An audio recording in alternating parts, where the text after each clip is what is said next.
Amém? Diga comigo, Deus age em silêncio. Provavelmente a irmã Edivânia vai gostar do tema, né? Que ela só ora em silêncio. Eu não estou falando de oração em silêncio, não. Eu estou falando, Deus age em silêncio. E poderosamente. Amém? Não é como eu vejo, é como Ele vê. E antes de ir à frente, peço que os irmãos mesmo intercedam e orem muito pela minha vida, porque eu estou questionando muita coisa diante de Deus hoje. Inclusive, já disse na quinta-feira passada, esta reunião. É mesmo necessário tudo isso? Os irmãos acham que é necessário a gente vir aqui todo domingo, toda quinta-feira? É necessário? É realmente preciso? Eu estou questionando isso. Porque eu sei que Deus age não como eu quero. Ele age como Ele quer. Ele faz o que Ele quer. Ele usa quem Ele quer. E às vezes, nós podemos nos encontrar numa posição de inimigos de Deus. Cauê, eu estou ajudando ou atrapalhando a sua vida? Eu acho que eu mais atrapalho que ajudo. Agora Deus te ajuda. Jesus, tenho certeza que Ele te ajuda.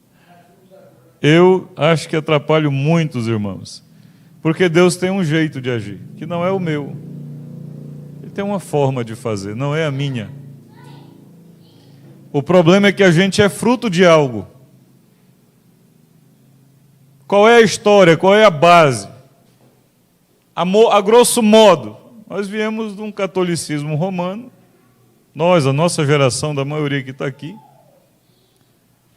que encontrou um protestantismo no caminho, que tirou um monte de coisa do catolicismo romano, mas deixou um bocado. E a gente vai sendo levado nisso. Mas o que é que Deus quer? O que eu refleti, irmã Poliana, é que muitas vezes, nessa ânsia de fazer algo para Deus, nós nem perguntamos o que é que Ele quer que a gente faça. Esses dias eu ouvi de um filho em que o pai quis fazer um agrado, quis ajudar. Chegou lá, fez uma organização lá. Tudo o contrário que o filho queria. O pai tinha boa vontade, queria ajudar, ajudou. Por que não ajudou? Porque não quis saber o que é que agradava o filho. Às vezes tem aqueles que você entra no quarto e é uma bagunça. Aí você vai querer arrumar, a pessoa chega e você desarrumou tudo. É que para outra pessoa estava arrumado, para você está desarrumado, mas para o outro estava. Ele se achava na bagunça dele. O problema é quando a gente casa, né? Quando a gente casa, a gente não sabe mais onde está a camisa, onde estão as intimidades. A gente não sabe mais onde está uma calça, uma meia. Nós precisamos entender, queridos, que fazer o que o outro deseja, fazer é ajudar, não é fazer o que eu quero, é fazer o que o outro quer. Você quer fazer a vontade de Deus? Minha oração ultimamente, Senhor, me ensina a obedecer. Me dá um coração obediente. Primeira coisa, Jesus disse que a única forma de saber quem o ama, aliás, não é a única, mas é uma das formas, é aquele que obedece. Quem me ama, obedece a minha palavra. Mas às vezes a gente quer fazer e não sabe. Deus diz, Ele tem a forma dEle, o jeito dEle. Mas a gente quer saber? Não, a gente quer impor a nossa vontade a Deus. Mas Ele age silenciosamente. Ele age em silêncio. e poderosamente. Ele não está na maioria dos barulhos que você ouve falando em nome dele. Ele não está. Eu tenho plena convicção do que eu estou te dizendo. Só que a gente acha que é. Porque se muita gente está fazendo, só pode ser certo. Não, você está redondamente enganado. Nem tudo que muita gente está fazendo é o que é certo. Eclesiastes, abra sua Bíblia comigo, porque a palavra do Senhor nos diz, no livro de Eclesiastes, logo após Provérbios, antes de Isaías, aliás, antes de Cânticos, de Isaías e Cânticos, capítulo 8, versículos 5 e 6. Para os irmãos que estão nos acompanhando, eu estou usando uma versão NBV, mas todas as versões da Bíblia são boas, podem divergir uma ou outra situação, mas elas apontam para a mesma direção. Eclesiastes, e não confunda com Eclesiástico, que é um livro da Bíblia na versão católica e não há na nossa. Mas é Eclesiastes, capítulo 8, versículos 5 e 6. Quem achou, diga amém. Amém. Vou ler para melhor compreensão dos irmãos que também acompanham através da gravação. Diz aqui: aqueles que obedecerem ao rei não serão castigados. Aqueles que obedecerem. Amém? Você ouviu essa frase? Aqueles que obedecerem não serão castigados, pois o homem sábio vai achar o tempo e o modo certo de agir. Existe um tempo e existe um modo para tudo. Não é do jeito que eu quero, não é do jeito que você quer, não é no tempo que eu quero, não é no tempo que você quer. Existe. Agora ele diz, não é todos, o homem sábio. Versículo 6. Sim, há um tempo e um modo certo para cada situação, embora os sofrimentos do homem sejam grande peso para as suas costas. E por que ele relaciona isso? Porque muitas vezes nós tomamos decisões e agimos em situações em decorrência da situação que nós estamos vivendo. Mas não porque é o certo a fazer. Só que para tudo, para todo propósito, tem um tempo certo e um modo certo de acontecer. Amém? Quando você quer fazer uma viagem, ultimamente você pode ter esse recurso num aparelho ou no celular chamado GPS. Quando você vai fazer uma viagem, você precisa dizer para onde você vai, mas também você precisa dizer de onde você está saindo. Se você apenas colocar para onde vai e tentar que o mapa trace uma rota, com exceção se tiver ligado achar a tua localização, né? Ele não vai fazer uma rota, ele não vai fazer um trajeto. Mas quando você coloca de onde você está saindo, isso aponta para a origem, e nós precisamos compreender Deus a partir desta premissa. Deus é um Deus de princípio. Tudo que você for fazer com relação à vontade de Deus, é preciso você partir de um princípio para você poder chegar no destino certo.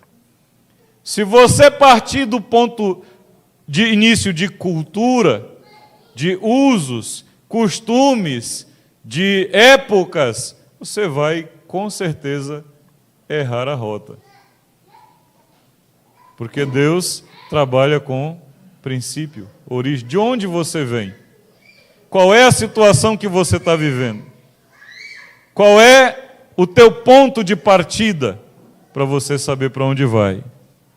Deus, o Criador, sabe de onde vem e para onde vai. A rota de Deus já foi traçada. E o caminho chama-se Jesus Cristo. Deus não está tentando encontrar a rota. Deus não está tentando encontrar o caminho. Ele sabe tudo, desde o princípio, a eternidade passada, até a eternidade futura. Qual é a nossa parte, queridos? Alinhar a nossa rota com a rota de Deus. Ou você entra no caminho chamado Jesus Cristo, ou o teu fim será triste. E eu já estou te dando um gancho da palavra mais corajosos que o diabo. Porque nós estamos vivendo nessa geração. A nossa geração é a geração de pessoas que são mais corajosas do que o diabo. Mas por que, pastor, você está falando isso? Porque elas querem ir para um lugar que nem o diabo quer ir. Elas acham que vão dar conta de viver num lugar onde o próprio Satanás não quer ir. Eu sou covarde. Eu não aguentaria lá.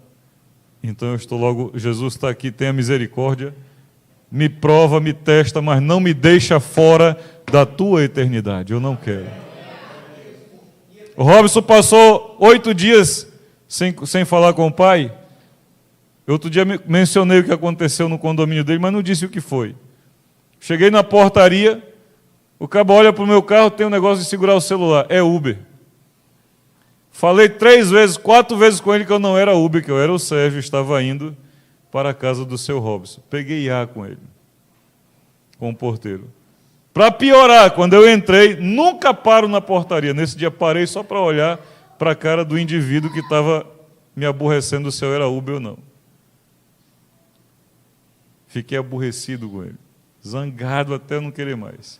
Fui lá, tive um tempo com o Robson, um tempo de palavra, oração. Na hora que eu saí, estava chovendo. Parei o carro longe, desci do carro. E fui lá e olhei para ele, olho no olho, e disse: me perdoe. Você não tem culpa das situações que eu estou vivendo. Eu quero que você me perdoe em nome de Jesus. Não é desculpa, não. É me perdoe. Crente não pede desculpa. Crente pede perdão. Porque eu não aguentaria vir em casa, dormir 1 dia, 2 dias e saber que eu briguei com aquele senhor que eu nem conheço, não sei quem é, porque eu posso ser chamado a qualquer momento. E a Bíblia me diz ser fiel até a morte. Ela não me diz ser fiel até a volta de Jesus. Então eu tenho que estar pronto para ir hoje, agora. Nesse exato momento, você não sabe a alegria que eu teria no meu coração ver esse microfone cair, as roupas cair, e eu cair fora daqui.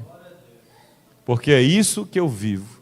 Eu não estou aqui para falar a uma congregação como viver bem neste mundo, porque essa não é a promessa, a esperança que eu tenho em Cristo Jesus. Ainda que eu possa usufruir das coisas que esse mundo tem, o meu alvo não é esse. O meu alvo é Cristo. E eu não posso te dar aquilo que eu não tenho.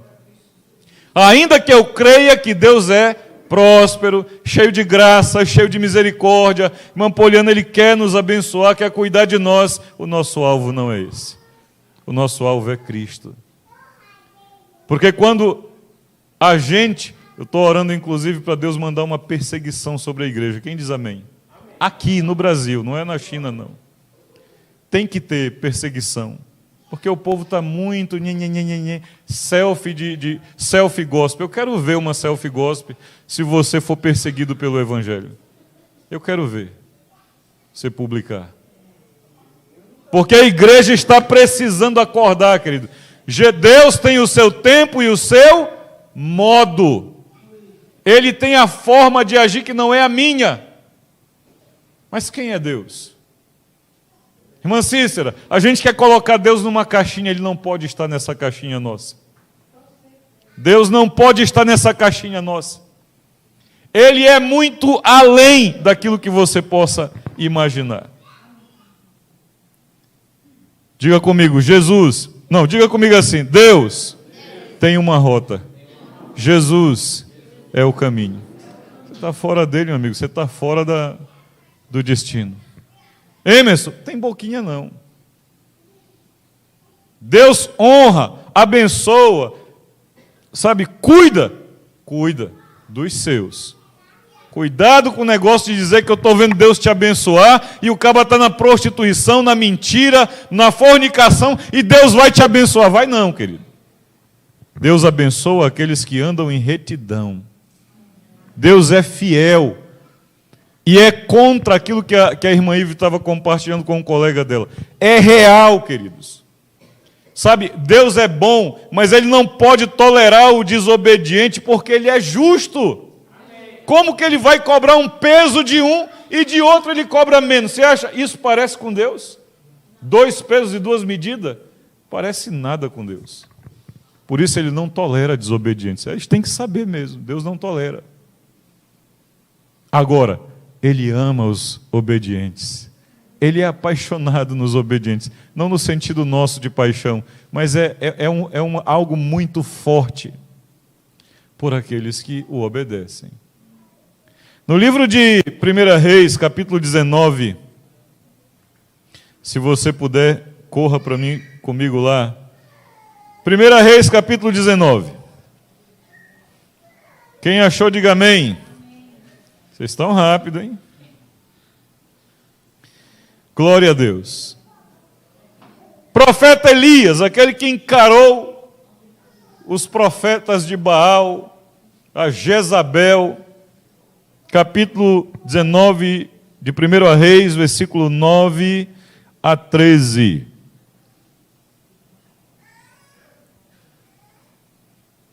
É isso mesmo? Diz assim a palavra do Senhor.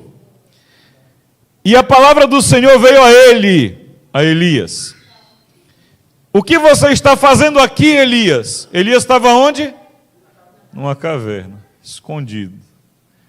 Diga a pessoa que está do seu lado, Deus não te quer numa caverna. Será que você entende o que significa isso? Não, Deus não quer crentes, agentes secretos, não. Ele quer crentes que se expõem. Ele quer pessoas que o amam e se expõem. Porque a hora que você se expõe, eu sempre peço uma coisa às pessoas que convertem. Fala para pelo menos 3 pessoas que você entregou a vida a Jesus. Porque na hora que ela falar para pelo menos 3 pessoas que ela entregou a vida dela a Jesus, ela vai ter que ter compromisso com isso que ela está dizendo. Por que chegamos numa área de recepção dos lugares e não nos levantamos em nome do Senhor? Porque a hora que você levantar naquele lugar e dizer que você é cristã, que crê em Jesus, você terá que assumir um compromisso com isso que você disse. Você vai ter que ter uma postura diferente lá. Porque sabe o que aconteceu no dia que eu pedi perdão ao guarda? Os 2 que estavam lá, um com o fuzil no peito e outro lá dentro das câmeras, ficaram dando aleluia e glória a Deus. Aleluia e glória a Deus. Eu entrei no carro e o cara que estava uniformizado lá fora estava dizendo aleluia e glória a Deus. Você sabe o que significa isso? O nome do Senhor Jesus sabe, para muitos Sérgio se humilhou. E eu vou me humilhar quantas vezes for necessário para ouvir alguém dizer glória a Deus e aleluia. Aleluia e glória a Deus. Eu vou. Não tenho problema. Porque é esse o nosso papel. Eu não posso entrar naquele condomínio como um agente secreto, não. Eles têm que saber que eu sou cristão. Que eu amo Jesus. E que eu faria qualquer coisa por Jesus. Qualquer coisa mesmo. Elias, você está fazendo o que aí? Você está fazendo o que aí, Elias? Isso aí não é meu jeito, não. Deus tem um tempo e um modo. Deus tem um jeito de agir. Irmã Valéria, não é como eu quero. Mas lembra sempre, para mim traçar uma rota, eu tenho que ter destino e eu tenho que ter origem. O problema na nossa geração não é saber para onde querem ir, mas é saber a origem. De onde você está vindo? Qual é o teu ponto de partida? Porque se o teu ponto de partida não é Cristo, o teu caminho não é Cristo, o destino vai ser torto, meu amigo. Não espere. Não se surpreenda quando chegar no fim da linha e encontrar um destino que não era o que você queria.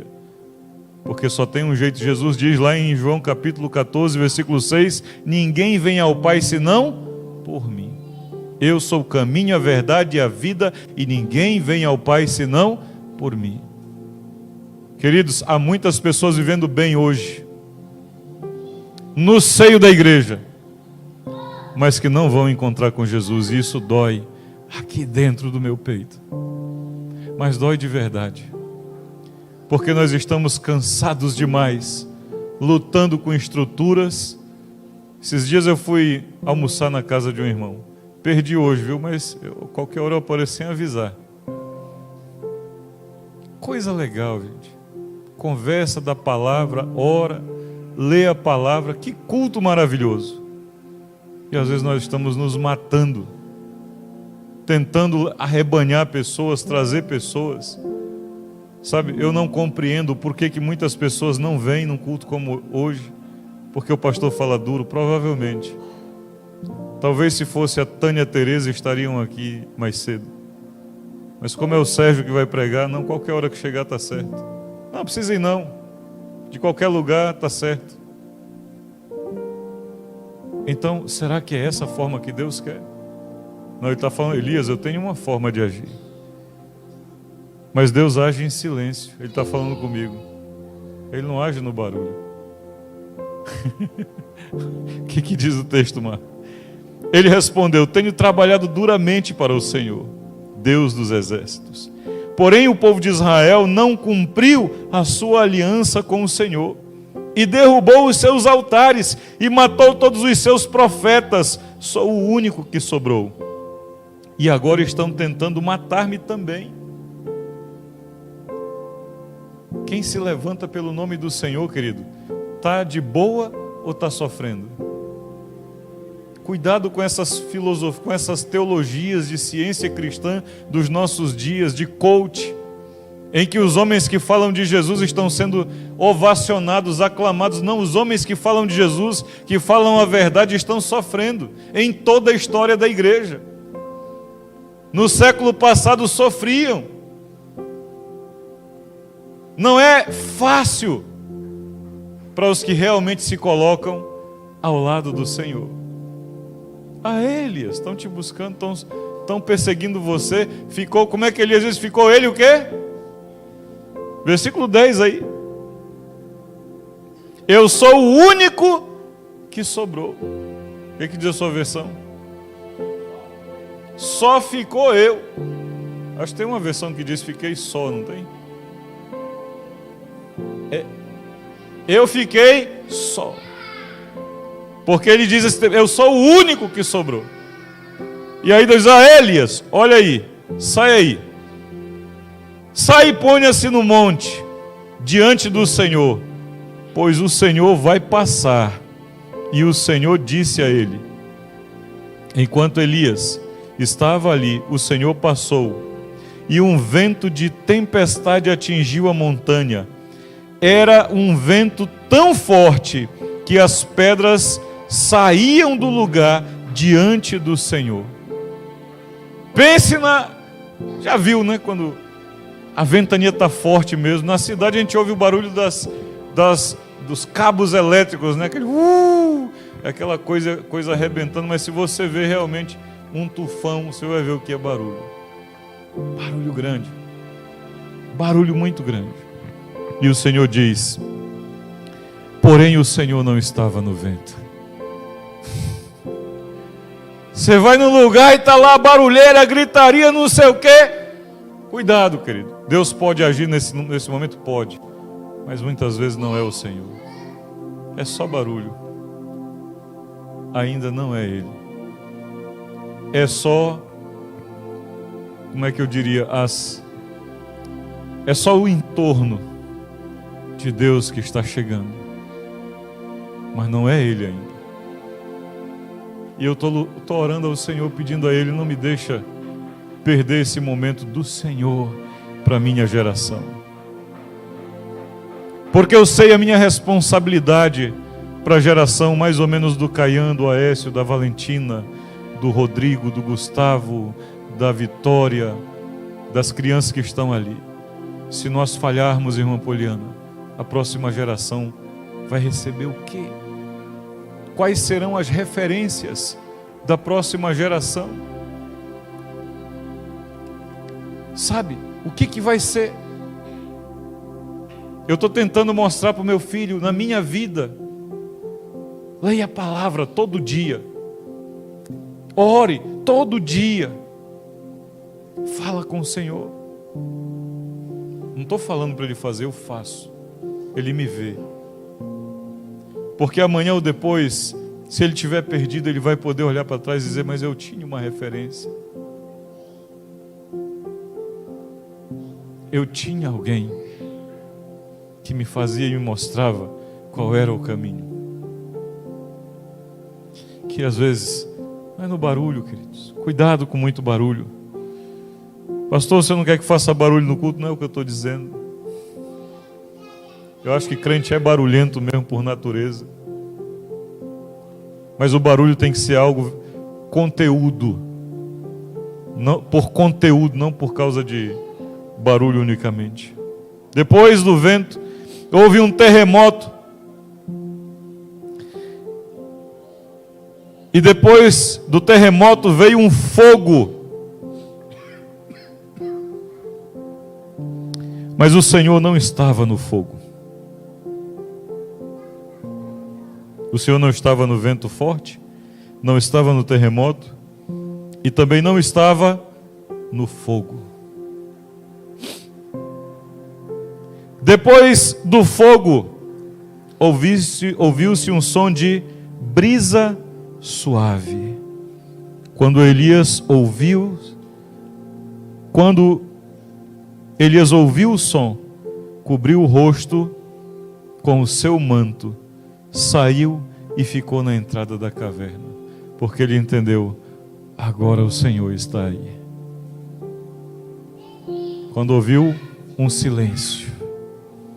Cauê, para mandar demônio embora é no grito, mas para falar com o Senhor é no silêncio. Aprenda. Há momento de gritar e há momento de dizer, sim, Senhor, eu estou te ouvindo, fala comigo. Fala abaixo. Lê o livro de Jó e você vai entender. Quem pode se atrever diante do Deus Criador dos céus e da terra? Quem pode erguer os olhos para Ele? Quem pode explicá-lo? Deus age em silêncio e poderosamente. Elias estava achando que tudo que ele estava passando significava uma ausência de Deus.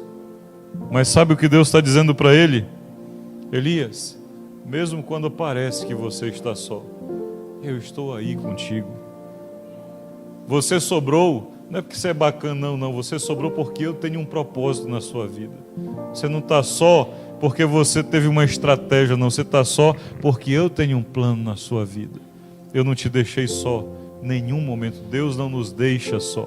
O problema é que a gente acha, como Saul, que Deus está na multidão dos exércitos. Não. Para Deus pouco importa, Emerson, vencer com poucos ou com muitos. Para Deus, o que é que Ele precisa?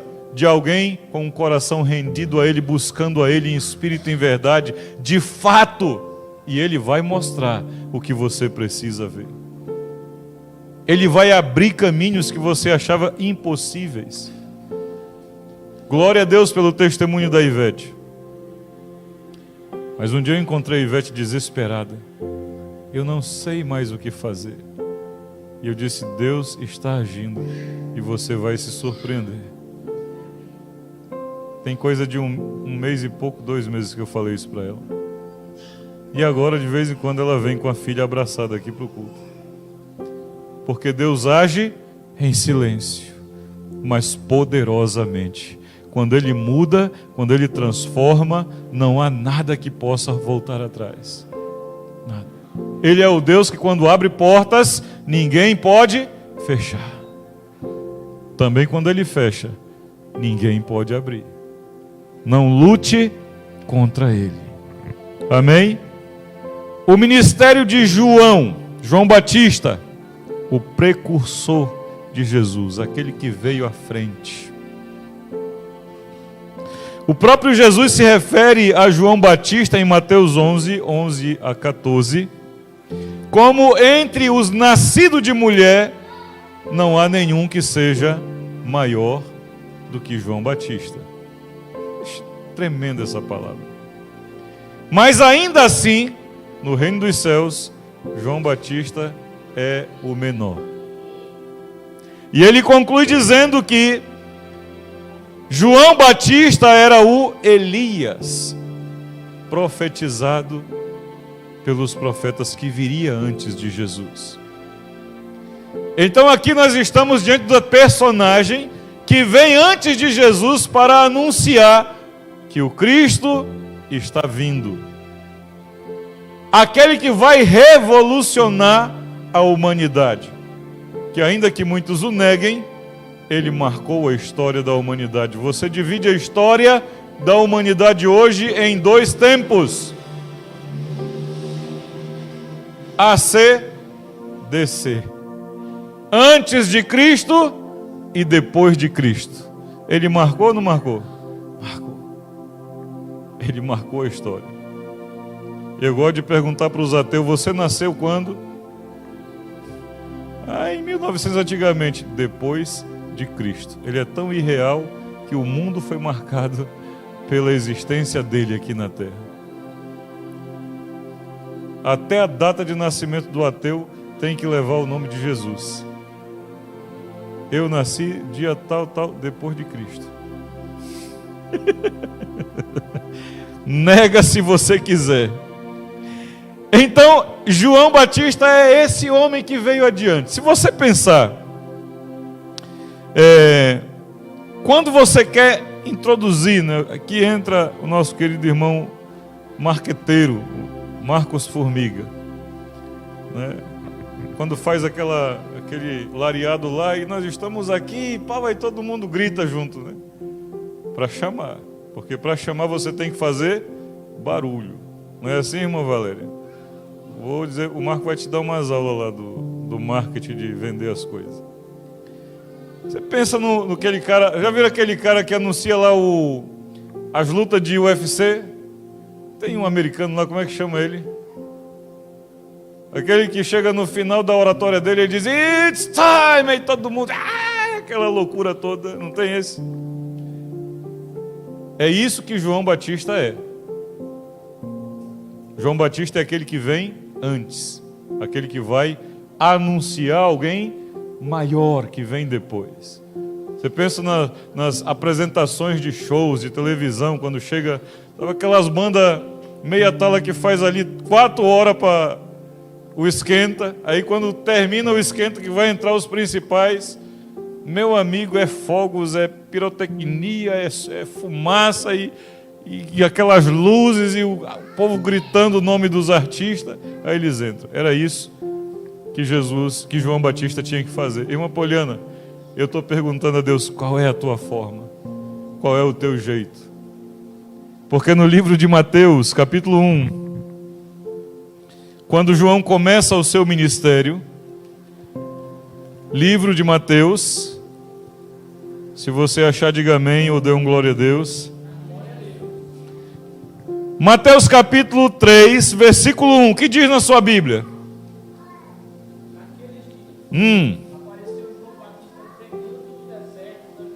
Pregando aonde? Naqueles dias apareceu João Batista, pregando no... Acho que não era na conferência.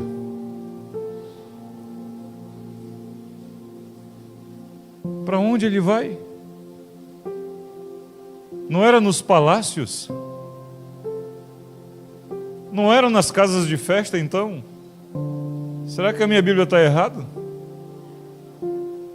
Ou realmente João Batista começou a anunciar aquele que iria transformar a vida da humanidade, queria livrar o homem do pecado num deserto? Experimenta abrir aí no Google, escreve aí deserto da Judeia e você vai ver o que é. Um lugar seco, árido, de montanhas. Mariana, faz sentido? Se eu vou anunciar Jesus, faz sentido eu ir para o deserto? Faz sentido, irmã Janete? Por que ele não foi para os grandes auditórios? Ah, mas na época não tinha? Tinha. Ele tentou até ir em um ou dois, mas expulsaram ele. Jesus, né? João Batista começou lá no deserto. Qual é a forma de Deus, Cauê? Às vezes a gente está querendo um jeito, fazer de uma forma, mas Deus tem o seu jeito, Ele tem a sua forma de fazer. Existia naquela época, queridos, o templo, existiam os mestres da lei. Eu não vou entrar aqui no mérito de Cristo, mas ele nasceu na família mais simples possível, família de carpinteiro, não muito diferente, apesar que João Batista nasceu na família de um sacerdote, Zacarias, mas ele começa o ministério dele pregando no deserto, o deserto da Judeia. Quando eu olho isso, para mim não faz muito sentido. E às vezes eu estou pensando, mas Deus, como é então? Como é que a gente tem que fazer? Será que eu tenho que pagar aluguel de 15, 20, 30 mil, 40 mil? Eu conheço congregação aqui pagando 40 mil por mês de aluguel para pregar o Evangelho.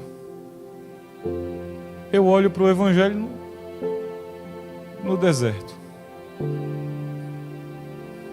O dia que eu pagar aqui 5, 10 mil de aluguel, vocês me põem numa camisa de força e me interna. Porque eu não creio que precisa disso. Enquanto tiver garagem de irmãos e algum lugar fora do tempo da chuva, nós vamos reunir e falar de Jesus, de casa em casa, de esquina em esquina, até o Senhor nos dar um lugar para chamar de nome dele, que será um prédio minimalista, mas que vai honrar o nome do Senhor, porque nada pode ser maior que o nome de Jesus. Nada. O nome dele é maior. Ele vai começar o ministério dele no deserto. E para mim, quando eu olho para o meu contexto, eu já ouvi as congregações aqui. Eu tenho um amigo meu que disse: se for para me começar uma igreja com menos de 300 ou 400 mil reais, nem me chame, que não vou. É a realidade. Aí a Ive, Mariana e a Janete estiveram esses dias na Mana Church. Só o telão deles custa 300 mil reais. 300 mil reais um telão de LED. Só o telão. Não estou falando de som, de instrumentos, de toda a estrutura que eles têm. João Batista foi para o deserto. Sabe qual era a chance dele de pregar acerca de Cristo? 1 a 1. Não tinha multidão, não tinha glamour. Irmã Poliana, João Batista, ele viu Jesus como o Filho do Altíssimo. Ele batizou Jesus. Ele batizou Jesus nas águas.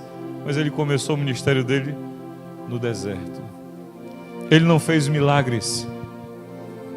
Ele não fez sinais e prodígios. Ele não fez curas.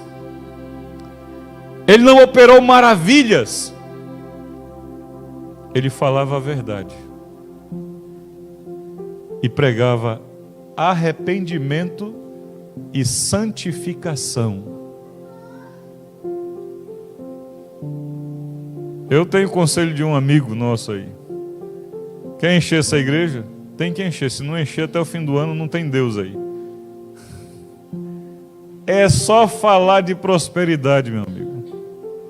É só falar de tô vendo chave, tô vendo contrato, tô vendo conta bancária explodir.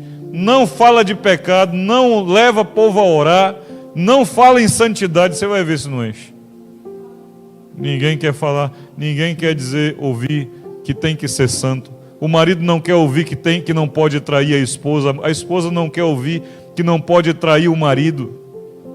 Um monte de esposa traindo o marido com cartão de crédito, comprando sem o marido saber. Você pensa o que traição é só ato sexual numa cama? Mas ninguém quer ouvir essas coisas. Bagunça a vida, depois coloca a culpa em Deus. O marido não quer ouvir que tem que ajudar a lavar a louça, sim. Ou então paga uma empregada para lavar. Você não gosta de lavar? Tem família que tem 5 caciques e um índio. Vai dar certo? O índio morre na metade do caminho e o povo fica culpando Deus. Ah, é luta espiritual. Não é luta espiritual, não. Quem quer ouvir isso? Quem quer ouvir que você precisa ser uma boa esposa? Quem quer ouvir que você precisa ser um bom marido? Quem quer ouvir que você precisa ser um bom filho? Obediente, temente ao Senhor? Ninguém quer ouvir.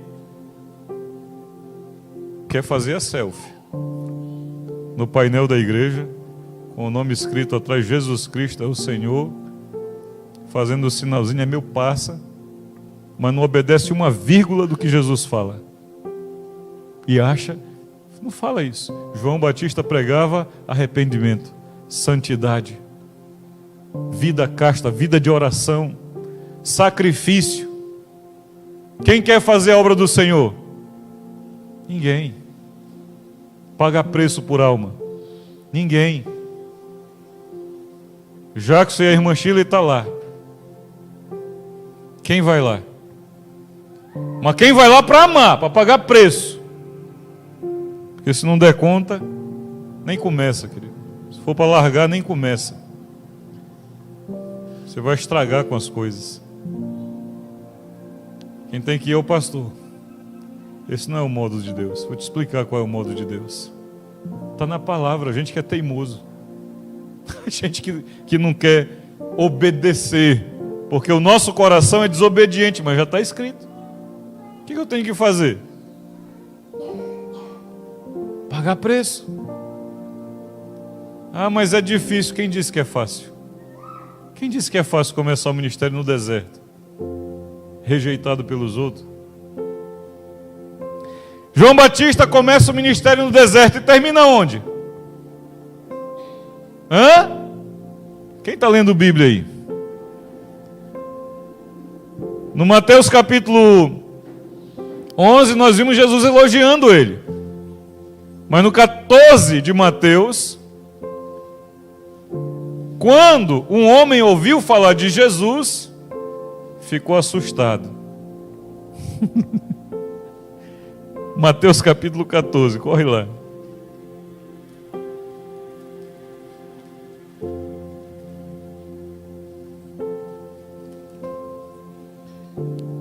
Gente, eu pensei que eu ia falar essa mensagem em 30 minutos. E eu não passei nem da metade.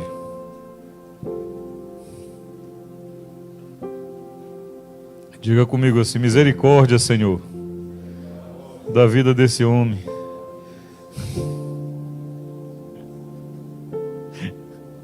Quando Herodes, capítulo 14 de Mateus, quando Herodes ouviu a respeito de Jesus, disse aos homens que o serviam: este deve ser quem? Olha o que veio à cabeça dele. Porque num certo dia, João Batista já na cadeia. Por que João Batista estava na cadeia? Porque disse a ele que ele estava cometendo adultério se ele casasse com a irmã, com a esposa do irmão. Hoje o povo está dizendo: meu irmão, esse teu casamento está atrapalhando a sua vida, larga e casa com outro. Isso é conselho de líderes, de pastores. Estou falando de conselho do advogado não, que está doido para ganhar uma comissãozinha de um processo de divórcio. João Batista: você está pecando, você está errado. Ficou bravo, mandou prender. E num certo dia, numa festa, para satisfazer a vontade da enteada, manda decapitar João Batista. O homem que, segundo Jesus, entre os nascidos de mulher, Ninguém era maior que ele. Começa o seu ministério pregando no deserto e termina o seu ministério na cadeia, sendo decapitado para satisfazer as vontades de uma moleca qualquer da época, que na verdade não era dela, era da mãe dela, mas ela só obedeceu à mãe. Qual é a forma? Qual é o tempo de Deus? Sabe, irmã Poli, o meu maior temor hoje, um deles é passar pelo meu tempo, pela minha geração, sem fazer aquilo que Jesus planejou que eu fizesse, sem cumprir, sabe, dia após dia, semana após semana. Amanheço o dia desesperado, um dia que você espera dormir um pouco mais tarde. Esse dia eu fiz isso num sábado, se eu não me engano. Que dia chato, meu. Acordei umas 10 horas da madrugada, segundo alguns. Que dia chato, perdi meu dia, acabou rápido, deu tempo de fazer o que eu queria. O que é preciso. Mas a gente se acostuma, dia após dia, mesma coisa, mesma rotina, o mesmo crente ontem, hoje, amanhã, semana que vem, o mesmo crente, ano que vem é o mesmo crente, Cristo Jesus. A igreja tem que acordar. Por isso que eu estou orando para vir uma perseguição. Não assusta não se o Lula ganhar a eleição, viu? É profético. Não vou votar nele, mas se ele ganhar, é profético. A igreja do Brasil, a igreja brasileira, latino-americana tem que acordar para Jesus. O oba-oba, meu, está muito grande. As pessoas estão vivendo o evangelho sem compromisso nenhum. Larga Jesus por qualquer coisa. Famílias estão sendo destruídas por qualquer coisa. Porque alguém não tem coragem de olhar para a palavra de Deus e entender que ela é a verdade, ela é o meu ponto de partida para eu alcançar aquilo que é melhor. Eu quero partir do ponto de vista de um consultor qualquer, um conselheiro qualquer, um guru qualquer. Queridos, o nosso ponto de partida tem que ser a palavra. E ela já está nos mostrando o que nós temos que fazer. Não deixar de inventar, não deixar de criar historinha. Irmã Shirley, o Senhor quer santidade. Ele quer santidade. O sofrimento que nós estamos vivendo sem santidade é dupla condenação. Porque vivendo em santidade haverá sofrimento, mas haverá esperança para a eternidade. Vive sem santidade, sofre e não tem esperança para a eternidade. Obediência não é uma questão de melhor ou pior, é uma questão de inteligência. Trocar o que é maior pelo que é menor é uma questão de inteligência. Trocar o que é duradouro pelo que é passageiro é uma questão de inteligência, meu.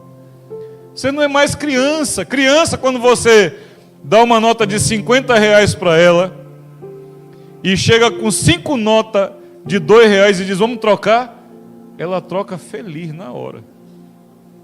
Trocou R$50 por R$10. Por que ela trocou? Porque 5 notas de R$2 é mais dinheiro. É mais dinheiro. Os crentes hoje estão vivendo como criança, trocando a eternidade por migalha, querido. Esse não é o evangelho de Jesus.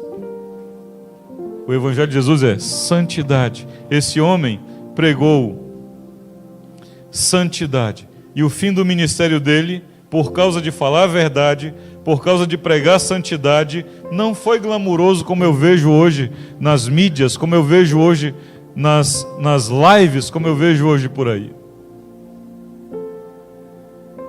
Vai para a live e fala a verdade. Os dislikes começam aí. A nossa página não passa de um número de seguidores, porque quando começa a aumentar, eu vou e digo uma coisa aqui que tinha que dizer, sai um monte. Que o Senhor tenha misericórdia de nossas vidas e das deles também, em nome de Jesus. Agora, queridos, esse não é o fim para João Batista. Sabe por quê? Romanos capítulo 8. Ele terminou o ministério terreno dele, porque esse não é o fim. Amém? Diga comigo, o nosso fim. Diga, o nosso fim não é aqui. O problema é esse, as pessoas acham que resume isso tudo aqui. Não é tudo aqui. Nós estamos almejando algo. Nós estamos correndo atrás de algo que vai muito além de aqui. Capítulo 8 de Romanos, versículo 17, diz assim: e se somos seus filhos, então somos herdeiros, herdeiros de Deus e co-herdeiros com Cristo. Mas, se vamos participar da sua glória, precisamos também participar dos seus... Do quê? Tem que participar do quê, querido? Não é do banquete? Há muitos querendo só o banquete. 18. Contudo, aquilo que sofremos agora é insignificante se compararmos com a glória que Ele nos dará mais tarde. João Batista não recebeu glória de homens, mas ele com certeza recebeu glória do Senhor. Todos aqueles que confiam fielmente, vivem fielmente em Cristo Jesus, não vão receber glória de homens, mas com certeza, com toda absoluta certeza, vão receber do Senhor. Amém? Amém? Deus age em silêncio e poderosamente. Livro de Atos capítulo 2, estamos quase lá. Jesus exerce o seu ministério terreno e ele cumpre a palavra dos profetas. Irmã Poliana, ele prega a palavra para todos os povos, ele cura enfermos, ele liberta cativos, não é? Ele opera sinais e milagres, ele morre crucificado, assim como a profecia dizia, ele é sepultado ao terceiro dia, ele ressuscita, ele só passa um tempo com os seus discípulos aqui, dando orientações finais e vai ao Pai. E ele diz: eu voltarei outra vez para buscar a minha igreja. Na primeira vinda de Jesus, o precursor era João Batista. O que João Batista fazia? Pregava arrependimento, pregava santidade. Onde? No deserto. O deserto para nós, esse primeiro momento, é a origem. Onde eu começo? Começa onde ninguém está fazendo nada. Quem estava fazendo alguma coisa no deserto? Ninguém. Então vai para lá. Eu imagino o João Batista andando no deserto falando para as pedras: pedras de coração duro, arrependam-se. Vai treinar, vai falar de alguém para alguém, ministra na vida de alguém, participe na vida de alguém. E eu sei, o Senhor vai começar a revelar as verdades dele para você, a vontade dele para você, com toda certeza. Eu sei, ele vai fazer isso. Atos 1:8, ele diz que a igreja devia receber o Consolador, que ele viria sobre eles, e que a partir daí eles seriam testemunhas em Jerusalém, Judeia, Samaria, os confins da terra. E a igreja obedece. Quantos? 20.000 que receberam o pão? Não. É sempre um grupo pequeno. É sempre pouca gente. E eu sei que às vezes a gente não é bem compreendido, mas nós somos privilegiados por termos crido em Jesus. Porque muitos não vão crer. Muitos não vão crer. E como João mesmo disse, eles já estão condenados porque não creram. Então, se você não pode dar um glória a Deus porque você já creu, você não entendeu. Nós já cremos. E isso é maravilhoso. Aí eles ficam lá e recebem. João 2, capítulo 2. Aliás, Atos capítulo 2. Depois de eles receberem o Espírito Santo nos primeiros versículos do capítulo 2, nós vamos meditar daqui a pouco nele. Versículo 14. Acontece algo maravilhoso. Vem o Espírito Santo sobre a igreja. E o povo, meu irmão Poliana, fica abismado, fica assustado. O que é isso? O que está acontecendo aí? E aí Pedro se levanta e diz, 2,14 de Atos. Nisso, Pedro deu um passo à frente com os 11 apóstolos e dirigiu-se à multidão em alta voz. Ouçam, todos vocês, homens da Judeia, e todos os visitantes e moradores de Jerusalém, prestem muita atenção. Alguns de vocês estão dizendo que estes homens estão bêbados. Não, não é verdade. Estes homens não estão bêbados. É muito cedo para isto. Ninguém fica embriagado às 9 horas da manhã. Pelo menos naquela época, né? Pelo contrário, o que vocês estão vendo foi profetizado há séculos pelo profeta Joel. E depois disso, eu derramarei o meu espírito sobre todos os povos. Seus filhos e filhas profetizarão. Os velhos terão sonhos e os jovens terão visões. Naqueles dias derramarei o meu espírito até sobre os servos, os meus servos e minhas servas, e eles profetizarão. Aqui, irmã Ive, está a chave para mim, para a igreja, para todos nós. Durante a história, nós temos ouvido de grandes moveres. Moveres vultuosos, grandes cruzadas.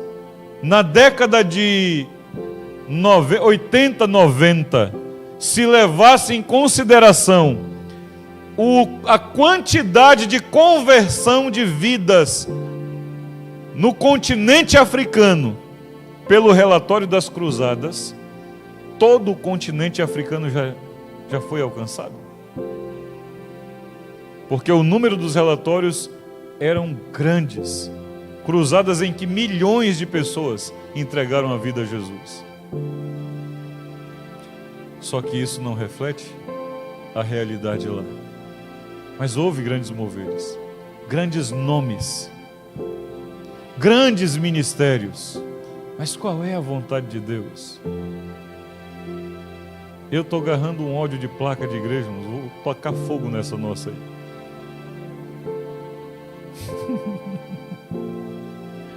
Se você entender, você vai dizer amém, vai me ajudar a queimar. Porque isso não é a forma de Deus. Por isso eu perguntei qual é a igreja que você congrega. Porque nós não somos igreja, nós somos uma congregação da igreja.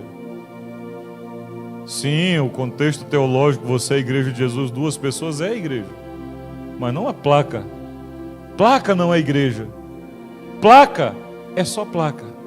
Pessoas são a igreja. Mas há congregações aqui que se orgulham, se ensoberbecem e diz: nós somos a igreja de Jesus em Maceió.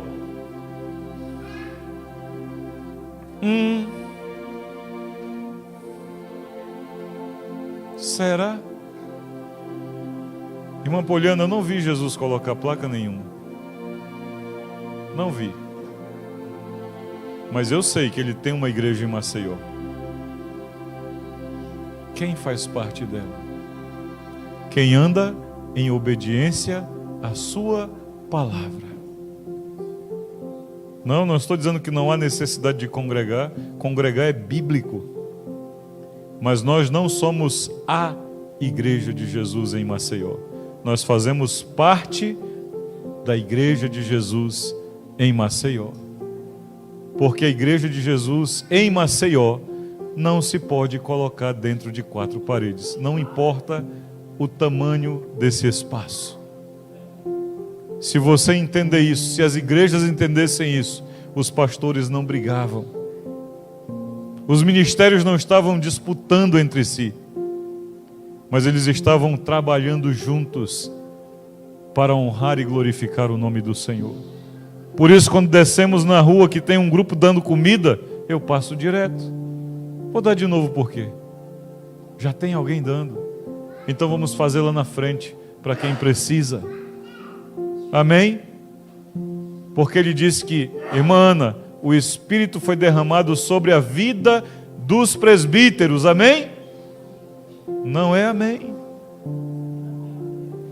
O Espírito Santo foi derramado sobre a vida dos diáconos. Amém?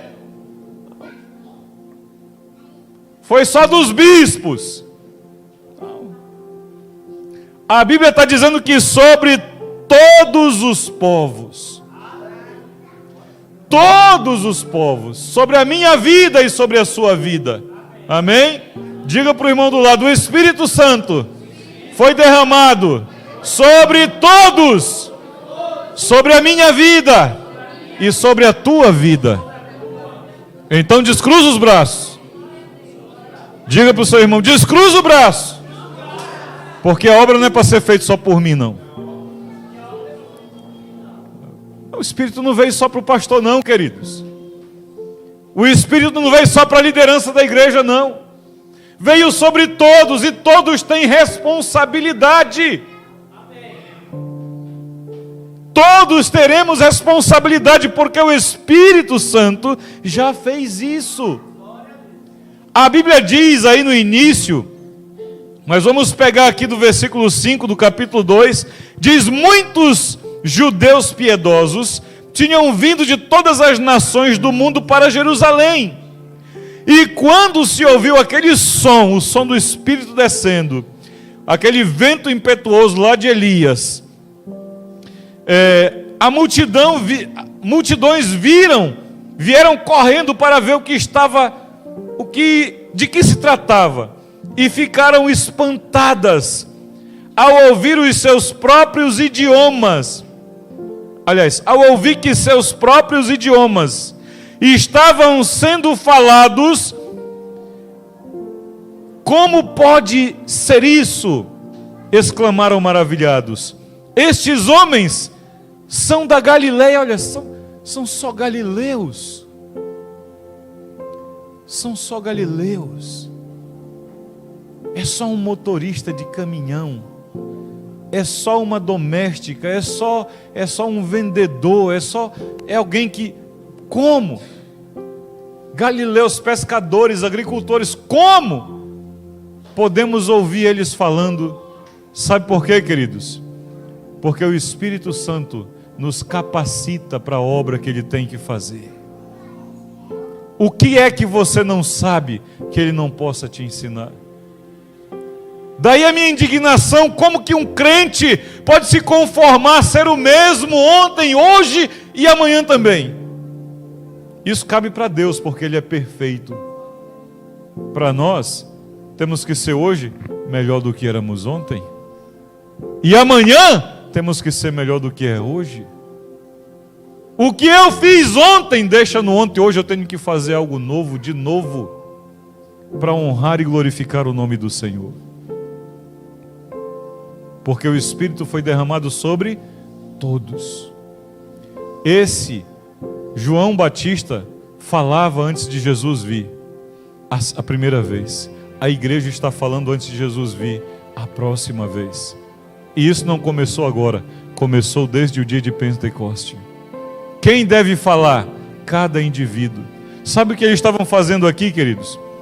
Como estamos ouvindo, aliás, como então ouvimos todos eles falando as línguas das terras onde nascemos? Olha isso. Aqui estão homens partos, medos, elamitas, habitantes da Mesopotâmia, da Judéia, da Capadócia, de Ponto, das províncias da Ásia. Olha a Ásia aí. Alguém falava mandarim pelo Espírito Santo lá. Da Frígia, da Panfilha, do Egito, das regiões da Líbia, ao redor de Cirene, visitantes de Roma, tanto judeus como convertidos ao judaísmo, cretenses, árabes, e todos nós ouvimos estes homens falando em nossas próprias línguas a respeito das maravilhas de Deus. Amém? Deus estava derramando do seu Espírito sobre eles para falarem das maravilhas de Deus numa linguagem que fosse compreendida, que fosse entendida. Então, a quem você vai falar do Evangelho? Fala com o Espírito Santo, porque Ele sabe para quem você tem que falar. Ele sabe a linguagem que eles vão ouvir, e Ele vai capacitar você. Mas hoje, Emerson, não aceite terminar esse ano sem ter alguém do seu lado aí nessas reuniões que você resgatou do império das trevas. Não aceite. Pastor, vou levar para o encontro. Amém, é o primeiro passo. Mas depois do encontro, larga? Deixa de qualquer jeito? Não. Tem que cuidar. Amém? Tem que cuidar, tem que amar, tem que pagar preço. Hoje, mais fácil ainda, fale todo dia. Os WhatsApp da vida estão aí, mas não se conforme com o WhatsApp, vá até ele, converse, porque esse é o chamado que nós temos. Nós não vivemos, irmã Valéria, eu creio, com todo o meu coração, com toda a minha força, que nós estamos vivendo o tempo dos pequenos homens do grande Deus. Deus não, escuta isso que eu estou te falando aqui hoje, preste bem atenção nisso que eu estou te falando aqui hoje.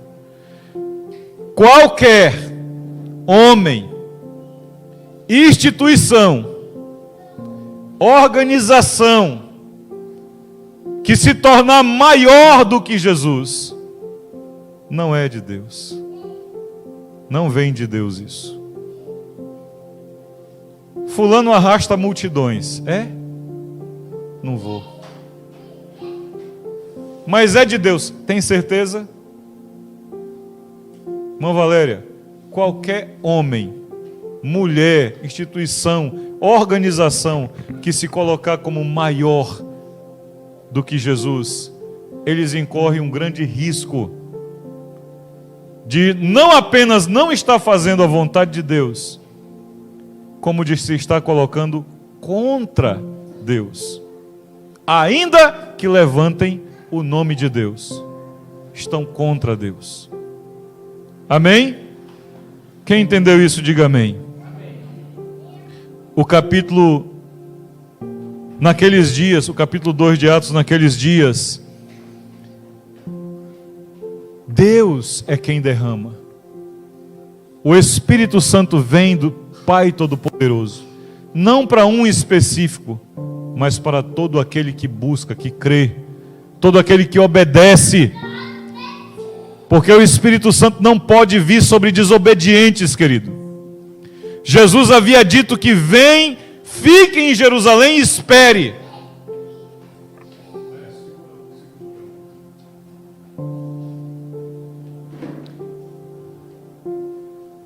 A palavra diz que era para o Espírito Santo vir sobre todos, mas que estavam em Jerusalém.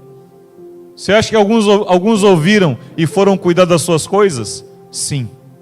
Não vou esperar você responder. Foram e perderam o Espírito Santo. Não havia obediência, não estavam buscando do Senhor, não tinha desejo, não tinha vontade neles pelo Senhor, e não obedeceram e não receberam. O Espírito Santo de Deus é o que capacita, queridos. Não importa o que você precisa aprender, Deus capacita. Eu fui para a África, falar do Evangelho do Senhor na África, como motorista.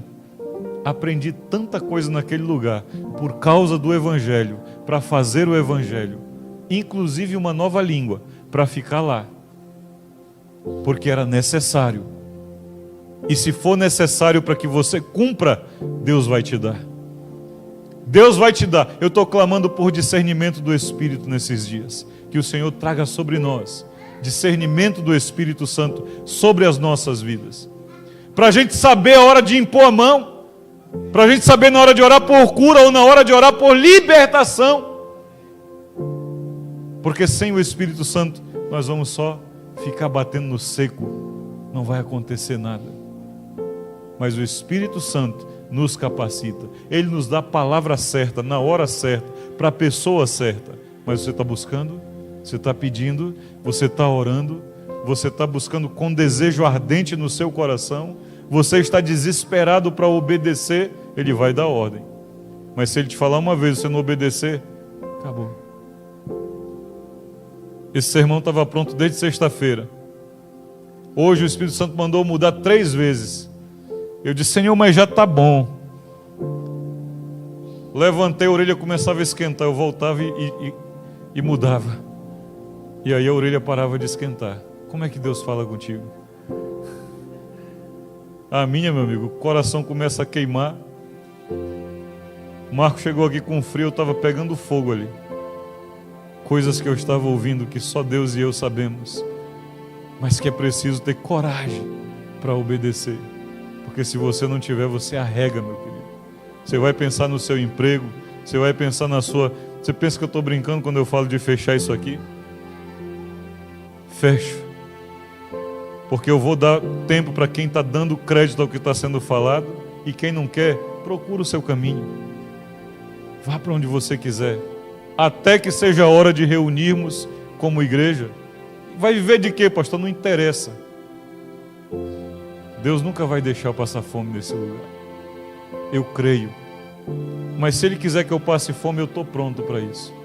Não tem problema não. Pelo Evangelho eu faço.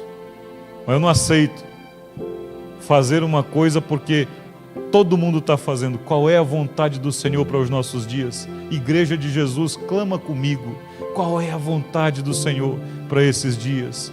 Irmãos, famílias, o que é que o Senhor quer da sua vida? Cauê, tem uma área de culto lá. Cadê os cultos? Cruzou os braços, descruza. Conserta a vida, se prepara para o Senhor te usar.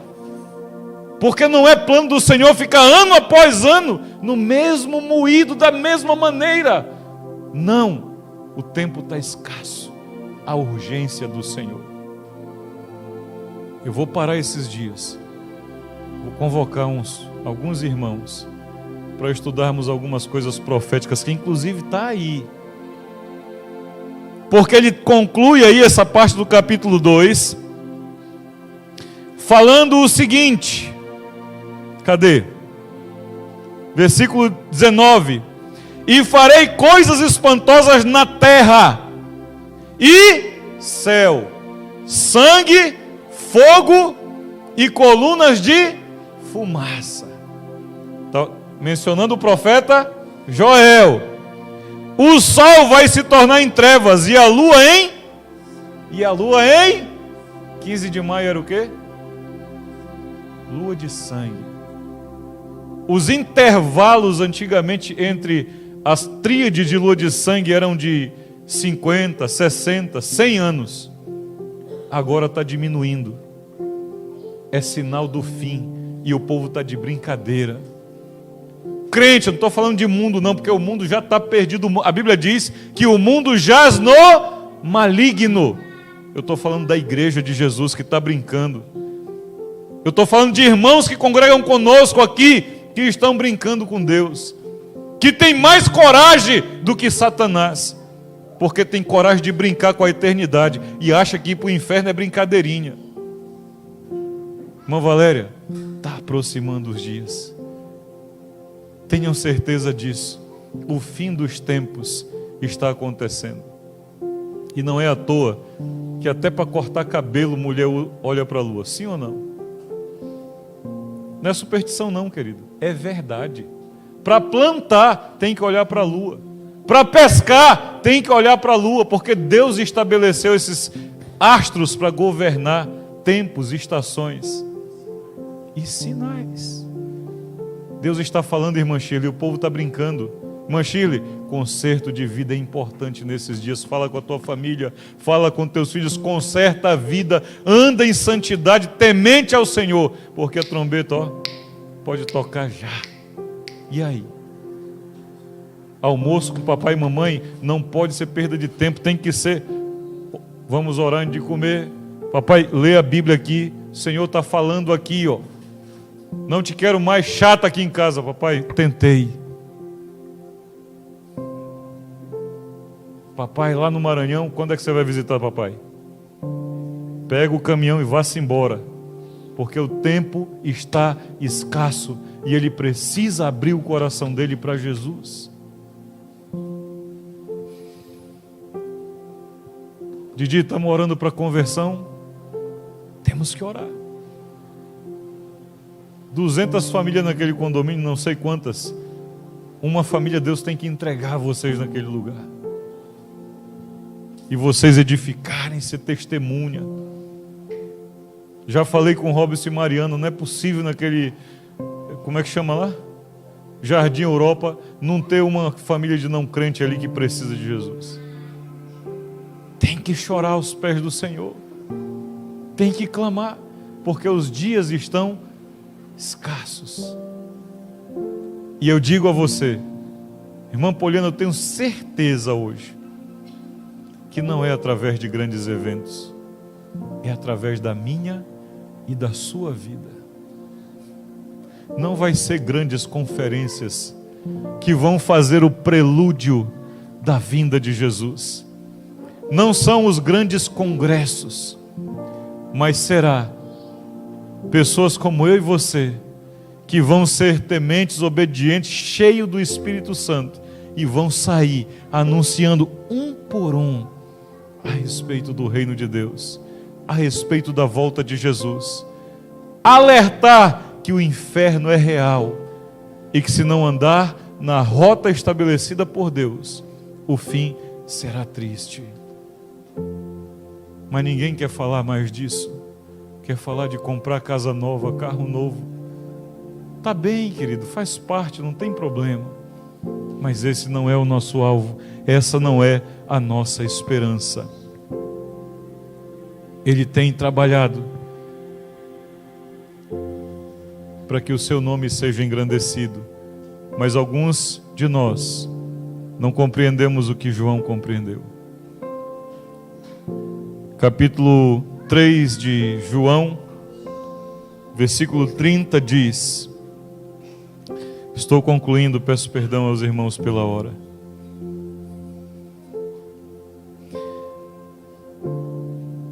Ele deve tornar-se cada vez maior e eu devo diminuir cada vez mais. A outra versão diz que ele cresça e que eu diminua. Não é isso que eu estou vendo nos grandes nomes gospel dos meus dias. É o contrário. É o meu nome. Quem vai fazer o evento é fulano de tal, eu vou. Quem vai fazer o evento é o irmão aí, ninguém conhece, não vou. Mas é Jesus que vai estar lá? Ninguém preocupa se é Jesus ou não. Desde que seja o nome tal, eu vou. Cuidado, queridos, que ele cresça e que eu diminua. Isso é muito sério. Eu não posso ir além, porque se eu fosse além nós iríamos sair daqui na madrugada. Mas eu quero concluir com Isaías 42:8, a primeira parte do texto. E eu escrevi algo antes, eu quero ler de novo, já falei, já mencionei.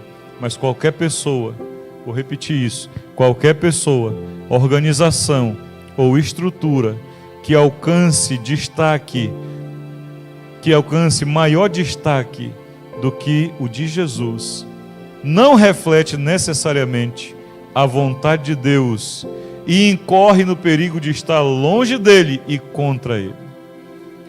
Isaías 42, versículo 8, a primeira parte do versículo diz: Eu sou o Senhor, este é o meu nome, e não reparto a minha glória com ninguém, nem com os pregadores, porque Deus não é como nós, irmão Poliano. Quando todos os homens querem publicar o que eles estão fazendo, eles correm, alardam, faz aquele alarde, faz aquele grito. E Jesus mandou um homem para um deserto falar do nome dele. Deus não é como nós. Sabe por que ele não está preocupado com o barulho da explosão? Ele está preocupado com o alcance dela. E muitas vezes os grandes avivamentos, as grandes explosões que aconteceram, foi bonito, foi maravilhoso, houve algo de Deus, sim, mas eles encolheram de novo. Só que o Evangelho de Jesus tem sido ministrado dia após dia, ano após ano, e tem alcançado a mim e a você. E isso é prova de que Deus continua trabalhando em silêncio e poderosamente. Amém? Vamos ficar de pé, eu quero orar com você.